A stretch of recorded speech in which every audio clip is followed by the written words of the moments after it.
میرا دل کرتا ہے کہ میں یہ حدیث نا لوگوں کی روحوں تک اتار دوں۔ حضور فرماتے ہیں میں نے جس کے سامنے دین پیش کیا اس نے دلیل مانگی، وہ بھی کوئی اپنا ہے جو اپنوں سے دلیلیں مانگے، وضاحتیں مانگے، یہ کیسے تھا تو وہ کیسے تھا تو یہ چیز کدھر سے آئی تو وہ کدھر گئی۔ آپ اپنوں سے دلیلیں مانگ رہے ہیں، آپ اپنوں کو کٹہروں میں کھڑا کیا ہے۔ حضور یہ نہیں فرماتے کہ دلیل تھی کوئی نہیں، فرمایا جس نے مانگی میں نے دی دلیل، اور لوگ دلیل دیکھ کے مسلمان ہوئے۔ حضور فرماتے ہیں لوگوں سنو یہ میرا ابو بکر ہے،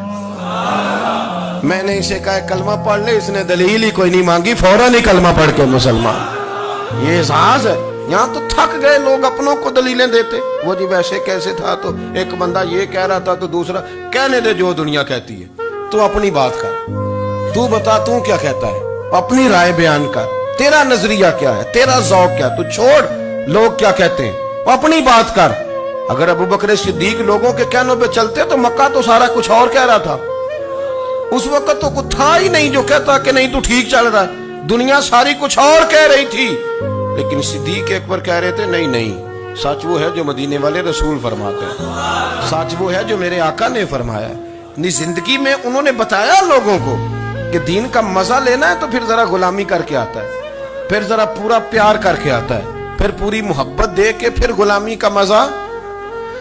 حضرت اسماء بنت ابی بکر صدیق فرماتی ہیں کہ نبی پاک صلی اللہ تعالی علیہ وسلم نے حرم شریف میں داخل ہوئے، ایام مکہ میں، مکے کے دن تھے، حضور حرم مکہ میں داخل ہوئے، کافروں نے، ابو جہل نے پہلے سے سازش کی ہوئی تھی۔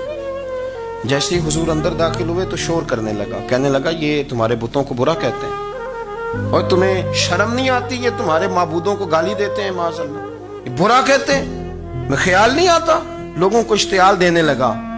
لوگ مختلف جگہوں سے اکٹھے ہو کے حضور کے گرد جمع ہو گئے۔ آپ نے کہا ہے کہ بت جھوٹے،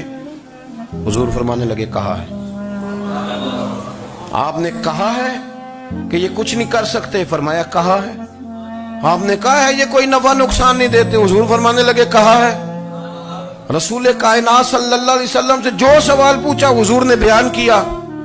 چاروں جانب سے وہ نبی کریم پر ٹوٹ پڑے، معاذ اللہ، مارنے لگے۔ حضرت صدیق اکبر گھر میں بیٹھے کھانا کھا رہے تھے، کسی نے کہا ابو بکر وہ تو حرم میں حضور کو مار رہے ہیں، نہ سر پہ ٹوپی نہ پیروں میں جوتا۔ ابو بکر دوڑے، سر پٹ دوڑے، بھاگے۔ حضور زمین پہ لیٹے ہوئے تھے، وہ تکلیف دے رہے تھے۔ حضرت صدیق اکبر نے 2 کو پکڑ کے ادھر پھینکا، 4 کو ادھر پھینکا، 5 کو ادھر پھینکا، ایک جملہ بار بار زبان سے کہتے، ظالمو انہیں مارتے ہو جو تمہاری نجات کا سامان لے کے آئے، انہیں تکلیف دیتے ہو جو کہتے ہیں اللہ میرا رب ہے، انہیں مارتے ہو، شرم نہیں آتی۔ اب انہوں نے حضور کو چھوڑ کے تو جناب صدیق اکبر کو مارنا شروع کیا۔ حضرت صدیق اکبر، عقبہ بن ابی معیط، عتبہ اتیبہ، ان کے ہاتھوں میں جوتے تھے۔ آج کل جوتے وہ نہیں ہوتے جو اس زمانے میں تھے، جوتا ہوتا تھا لکڑی کا، کھڑاؤں کہتے تھے، وہ جوتے پکڑ لیے اور جناب صدیق اکبر کے سر پہ مارنے شروع کیے۔ سر پہ جوتے لگ رہے ہیں، لگتے جا رہے ہیں، خون بہتا جا رہا ہے۔ حضرت صدیق اکبر نے بازو کھولے ہوئے، بے ہوش ہو کے گرے۔ حضرت اسماء کہتی ہیں میرے والد کو لوگ گھر لائے تو سر بھی سارا لہو سے بھرا ہوا تھا، چہرہ بھی سارا لہو سے بھرا ہوا تھا۔ عشق تے اگ دوویں ایک برابر، عشق تے اگ دوویں، عشق تے اگ دوویں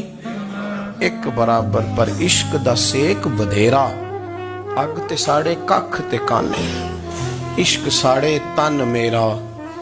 اگ دا دارو می تے پانی، کوئی دسے ہاں پلا عشق دا دارو کیڑا، سجنا اتھے کچھ نہیں بچتا جتھے عشق ہوراں دا ڈیرا۔ حضرت صدیق اکبر کو گھر لائے تو لہو لہان ہے سارا وجود، خون بہ رہا۔ جناب اسماء کہتی ہے میں نے سر پہ ہاتھ رکھا، دیکھوں کہاں کہاں میرے والد کو، میں رو رہی ہوں، میں نے سر پہ ہاتھ رکھا تو کہتی ہیں بال بھی میرے ہاتھ میں آ گئے اور سر سے چمڑی بھی اتر کے میرے ہاتھ میں آ گئی، گوشت بھی سر سے اترنے لگا، سارا سر ان کا مار مار کے انہوں نے نازک بنا دیا، نرم کر دیا۔ آپ فرماتی ہیں وہ بے ہوش تھے، ہم ان کے منہ میں دودھ ڈالتے تھے، لیکن وہ جب بھی آنکھ کھولتے تھے تو زبان پر ایک ہی لفظ تھا، ظالمو انہیں مارتے ہو جو تمہیں کہتے ہیں میں اللہ کا رسول بن کے آیا، انہیں مارتے ہو۔ اس ترتیب سے رسول اللہ کی غلامی کی، اس رنگ میں نبی پاک سے پیار کیا، نبی پاک کے حصے کے زخم اپنے سینے اور دل پر برداشت کیے، اس لیے تو میرے کریم نے فرمایا تھا لوگوں سن لو میرے ساتھ جس نے بھی نیکی کی میں نے بدلہ دے دیا، میں نے ابو بکر کو نہیں دیا، میں ابو بکر کا ہاتھ پکڑ کے اللہ کی بارگاہ میں لے جاؤں گا، میں کہوں گا مالک اس نے بڑی نیکیاں کی ہیں تو ہی اسے اجر عطا فرما، میں لے کے جاؤں گا کہوں گا اے اللہ تو دے اسے اجر، اس نے بڑی نیکی کی، اس نے بڑا پیار کیا، اس نے میرے ساتھ بڑی محبت کی، اس نے بڑی غلامی